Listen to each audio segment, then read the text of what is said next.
Film की शुरुआत में हम पूरे शहर को क्रिसमस की वजह से सजा हुआ देखते हैं। सारे घर चमकते दमकते नजर आ रहे थे। जो नजारा बेहद ही खूबसूरत लग रहा था। यही एक घर ऐसा था जो सजा हुआ नहीं था, जिस घर में हम 3 बच्चों के साथ उनके डैड को देखते। बच्चे अपने डैड से नाराज हो रहे थे और साथ ही काफी उदास भी थे, क्योंकि आज क्रिसमस के दिन भी वो अपने बच्चों के साथ वक्त गुजारने की बजाय काम पर जा रही थी। उनकी बातों से हमें पता चलता है कि बच्चों की माँ की मौत हो गई है और अब उनके डैड भी जा रहे हैं। उनका ख्याल रखने के लिए एक बूढ़ी औरत को बुलाया जाता है जो उनकी देखभाल करे और बच्चों की उदासी दूर करने के लिए वो बूढ़ी औरत उन्हें प्यारी सी कहानी सुनाती है, बिल्कुल वैसे ही जैसे मैं आपको सुना रही। कहानी एक छोटे बच्चे की है जो एडवेंचर पे गया था, मतलब अपने सफर पर, जो खूबसूरत होने के साथ साथ काफी कठिन भी था। तो अब उस कहानी में हम बर्फीले इलाके में एक काफी बड़ा जंगल देखते हैं जो बर्फ से ढका हुआ था। यही वो बच्चा निकोलस अपने डैड के साथ रहता था। ये दोनों जब लकड़ियाँ काटने जंगल में जाते हैं तो सामने से एक काफी बड़ा भालू इन्हीं की तरफ आ रहा था।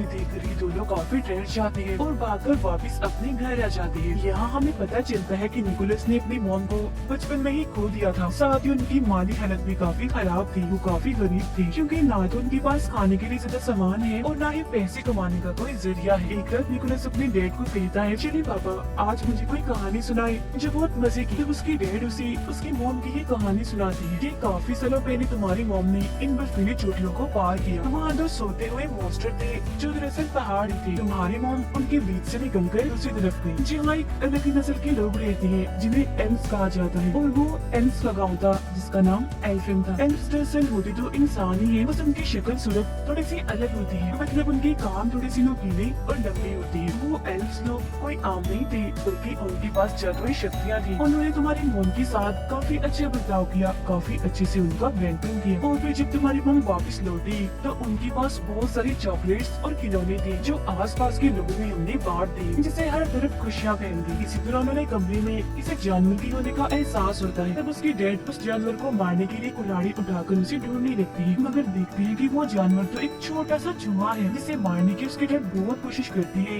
मगर हर बार वो बचता रहता है। जिसके बाद वो चूहे को निकोलस के कहने पर छोड़ देती, क्योंकि वो छोटा सा चूहा उसे बहुत ही प्यारा लग रहा था और वो उसके साथ दोस्ती करना चाहता था। फिर अगली सुबह निकोलस उसका नाम भी रख देता है। वो उससे बात करने की कोशिश करता है और चूहे को भी कहता है कि तुम भी बोलो, जिस पर उसके डैड कहते हैं, बेटा चूहे नहीं बोल सकती। जिसके बाद दोनों बाप बेटी राजा के महल में जाती है, क्योंकि आज उन्होंने अपने गांव के रहने वाले हर इंसान को बुलाया था।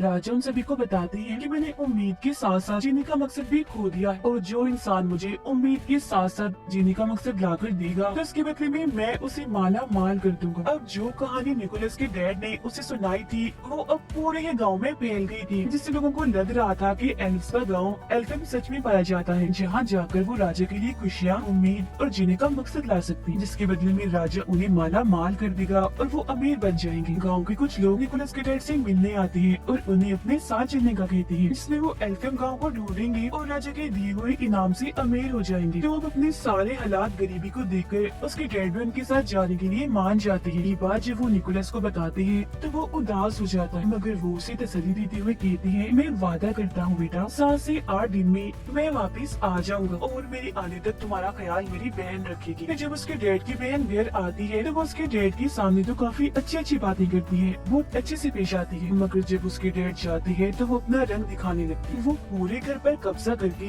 निकोलस के साथ काफी बुरा करती है। वो उसका सामान देकर घर से बाहर निकाल देती है। सामान में निकोलस की एक गुड़िया भी थी जो सब्जी की बनी हुई थी। वो उसे बेहद ही प्यारी थी, क्योंकि उसकी मॉम ने वो बनाई थी, जो उनकी आखिरी निशानी थी।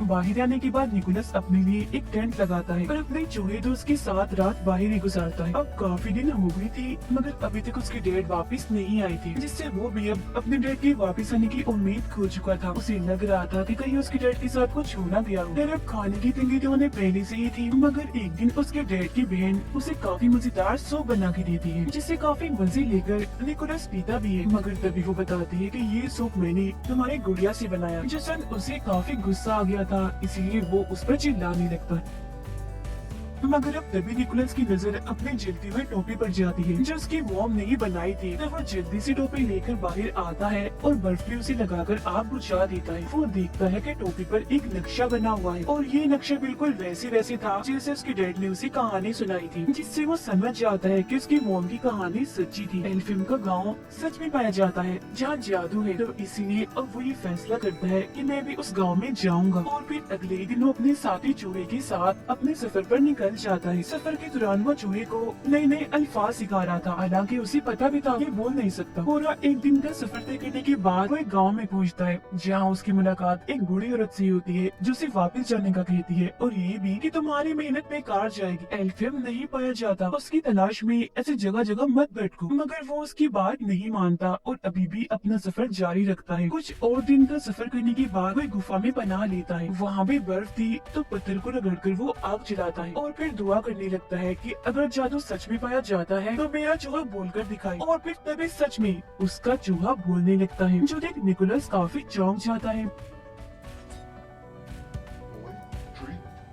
वो हैरान तो था ही, मगर अब उसका जादू पर पक्का यकीन बन गया था। और अब तो उसका चूहा दोस्त इतना बोल रहा था कि उसे सफर में अकेलापन महसूस नहीं हो रहा था। फिर जब ये लोग जंगल में से गुजर रही थी तो एक बारहसिंगा हिरन इन पर हमला कर देती है। तब उससे बचने के लिए निकोलस जल्दी से पेड़ पर चढ़ जाता है और ऊपर से देखता है कि उस हिरन के अंदर तो एक तीर घुसा हुआ है। जब भी तो इतनी बेचैन है, इसीलिए वो फौरन पेड़ से नीचे उतरकर हिरन के पास आता है। पहले वो उसे प्यार करता है और फिर उसके अंदर घुसा तीर निकाल देता है, जिससे उस हिरन को सुकून की सांस आती है, क्योंकि पहले उसे काफी दर्द हो रही थी। क्योंकि निकोलस ने उसकी जान बचाई थी तो हिरन उसे प्यार से देखती है, जिसके बाद वो यहाँ से जाने लगता है। मगर काफी आगे जाने के बाद वो देखता है कि हिरन भी उसके पीछे पीछे आ रही है। तब निकोलस उसे अपने साथ आने से मना कर देता है, कहता है मैं सिर्फ ये जानता हूँ कि मेरी मंजिल कहाँ है, मगर वहाँ जाने तक कितना वक्त लग जाएगा ये मैं नहीं जानता। तो अगर तुम हमारे साथ आओगी तो भूख से मारी जाओ। मगर वो हिरन खाने की नहीं बल्कि प्यार की भूखी थी, इसीलिए अभी भी वो उसका पीछे नहीं छोड़ती। निकोलस उसे अपने ग्रुप में शामिल करके अपनी मर्जी से उसका नाम रख देता है। वो नाम एक जगह का था जहाँ जाना उसे काफी पसंद था। फिर वो आगे का सफर हिरन पर बैठ कर करता है और जो सोते हुए मॉन्स्टर्स के पास पहुंच जाता है, जो असल में पहाड़ ही थे। ये बात उसकी मॉम की कहानी में उसके डैड ने भी सुनाई थी, तो इसका मतलब ये होगा कि इसके पीछे ही एल्फिम गाँव है। मगर जब भी तीनों पहाड़ों को पार करके दूसरी तरफ जाते हैं तो इन्हीं वहाँ बर्फीली हवाओं के अलावा और कुछ नहीं दिखता। और तभी निकोलस बेहोश होकर गिर जाता है, क्योंकि काफी दिनों से उसने कुछ खाया नहीं था और साथ ही यह ठंड भी बहुत थी। मगर तभी इधर एक बच्ची अपने दादा के साथ आती है। ये दोनों एल्फ्स थे। वो बूढ़ा आदमी जब निकोलस को बेहोश देखता है तो उसके पास आता है और जब वो ये देखता है कि ये तो एक इंसान है तो वो उसकी मदद करने से मना कर देता है। मगर तभी बच्ची बोलती है हमें किसी को भी ऐसी मुसीबत में नहीं छोड़ना चाहिए। कोई भी जरूरतमंद हो, जिसकी मदद चाहिए, हमें हर हाल में उसकी मदद करनी चाहिए, फिर चाहे वो कोई भी हो, एल्फ हो या इंसान हो। जो बात सुनकर उसके दादा निकोलस पर एक जादू करते हैं, जिससे वो फौरन होश में आ जाता है। अब बूढ़े आदमी ने उस पर यकीन का जादू किया था, जिसका मतलब था कि अब निकोलस जिस जिस चीज पर यकीन करेगा और यकीन के साथ उसे सोचेगा तो वही होने लगेगा, मतलब कि वही यकीन उसे दिखने लगेगा। निकोलस उन्हें बताता है कि मैं यहाँ अपने डैड को ढूंढने आया हूँ, जो एल्फिम की तलाश में निकले थे मगर वापस नहीं आए। जिसके बाद वो उनसे पूछता है अच्छा अब आप ही बता दें एल्फिम कहाँ है। जिस पर बच्ची बोलती है कि अभी हम एल्फिम के बाहर ही खड़े हैं, मगर उसी तो वहाँ बर्फ के अलावा और कुछ भी दिखाई नहीं दे रहा होता। तब बूढ़ा आदमी उसे कहता है तुम यकीन करो और फिर सोचो। और जब निकोलस यकीन करता है और ये सोचता है कि मेरे सामने एल्फिम गाँव है, तो उसे अब की बार सच में एल्फिम गाँव दिखने लगता है। अंदर आने के बाद ये लोग एक खुफिया रास्ते से उसे एक पार्टी में लेकर जाते हैं, जहाँ सब लोग नाच रहे थे और खाने की मजे मजे की चीजें भी इधर पड़ी हुई थी, जिनमें मीठी और बच्चों की चीजें ज्यादा थी, क्योंकि आज दरअसल यहाँ क्रिसमस होती है। चूहा तो यहाँ का माहौल देखकर बहुत ही खुश होने लगता है और खाने की चीजों में घुसकर खूब मजे करता है।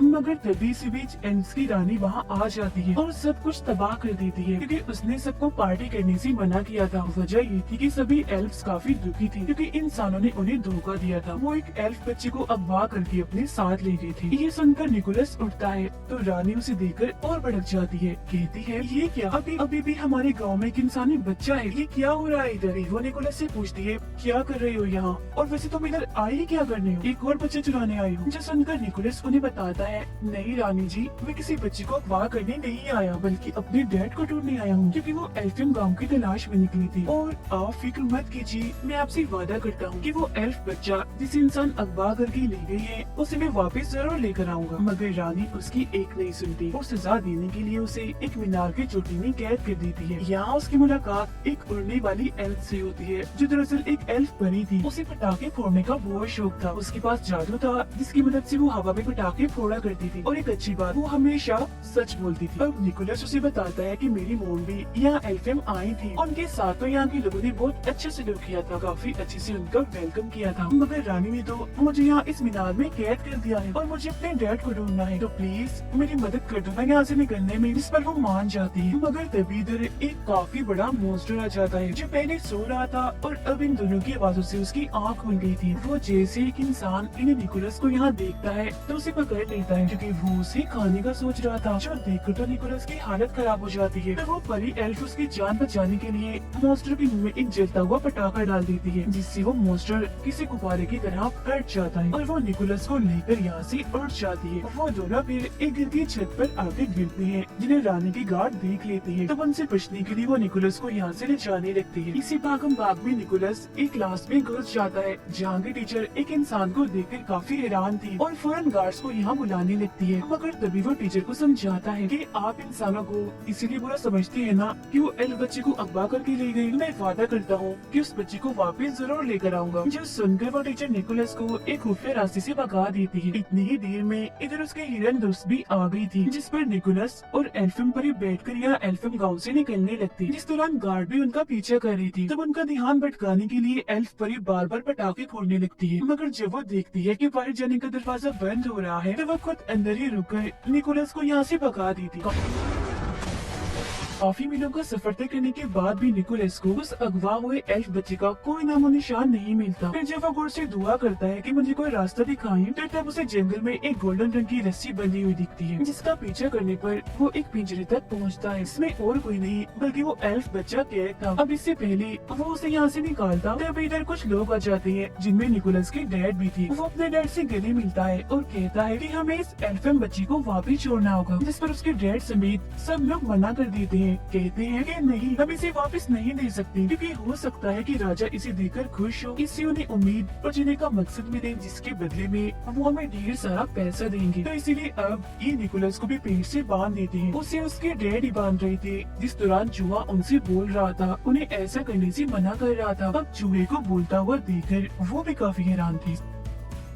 सबके सोने के बाद उसके डैड उसके पास आते हैं और वो निकोलस के साथ साथ उस एल्फ बच्चे को भी पिंजरे से आजाद कर देते हैं और बताते हैं कि उन सबके सामने मैं तुम्हारी मदद नहीं कर सकता था, इसीलिए मैंने तुम्हें बांध लिया था। अब इससे पहले वो यहाँ से निकलते सारे लोग जाग जाते हैं और तीरों से उन पर हमला कर देते हैं। अब हिरन के ऊपर निकोलस और वो एल्फ बच्चा बैठा हुआ था। हिरन के पीछे एक बग्गी बंधी हुई थी जिसमें उसके डैड बैठे हुए थे, जिस वजह से हिरन तेजी से नहीं दौड़ पा रही थी। तभी निकोलस को याद आता है कि मुझ पर तो यकीन का जादू हुआ है, इन्हें मैं जो भी यकीन करके सोचूंगा वो पूरा हो जाएगा। तो वो हिरन पर हाथ रखकर उसे उड़ने का कहता है। हिरन थोड़ा सा ऊपर उड़ती तो है, मगर वजन ज्यादा होने की वजह से वो काफी ऊपर नहीं उड़ पाती और वापिस से नीचे आ जाती। ये देखकर उसके डैड अपने बेटे निकोलस की जान बचाने के लिए अपनी बग्गी की रस्सी काट देते हैं और जाकर एक खाई में गिरते हैं, जिससे उनकी मौत हो जाती है। जो देख उसे काफी दुख होता है। इसके बाद हिरन निकोलस और अगवा हुए एल्फ बच्चे को एल्फियम पहुंचा देती है। अब क्योंकि निकोलस ने अपना वादा पूरा कर दिया था, यानी उस बच्चे को वापस लाने का, तो ये देखकर एल्फियम के सारे लोग काफी खुश हो जाती है और उस बच्चे का डैड निकोलस को ढेर सारे खिलौने देता है, जिससे उसे बहुत खुशी मिलती है। मगर खिलौनों को देखकर उसे ख्याल आता है कि क्यों ना मैं भी क्रिसमस के मौके पर सब बच्चों में खिलौने और चीजें बांट कर खुशियाँ फैलाऊं। इसीलिए वो सभी एल्फ से कहता है कि आप यहाँ जो कुछ भी बनाते हो, इन्हें खिलौने खाने पीने की चीजें मेरे लिए आप वो बहुत सारी बना दी, ताकि मैं उन्हें बच्चों में बांट कर खुशियाँ फैला सकूं। जब उसकी ये बात सुनकर सारे लोग खिलौने और खाने पीने की चीजें, चॉकलेट्स, कैंडीज वगैरह बनाने में लग जाते हैं और बहुत सारा सामान वो बना भी लेते हैं, जिसे काफी बड़े थैले में डालकर निकोलस को देते हैं, जो लेकर वो यहाँ से जाने लगता है। अभी वो थोड़ा आगे गया ही था कि तब इधर रानी आ जाती है और उसे रोकने के लिए अपना जादू करती है और उसे उल्टा लटका देती है, क्योंकि वो इंसानों को पसंद नहीं करती थी। उसका मानना था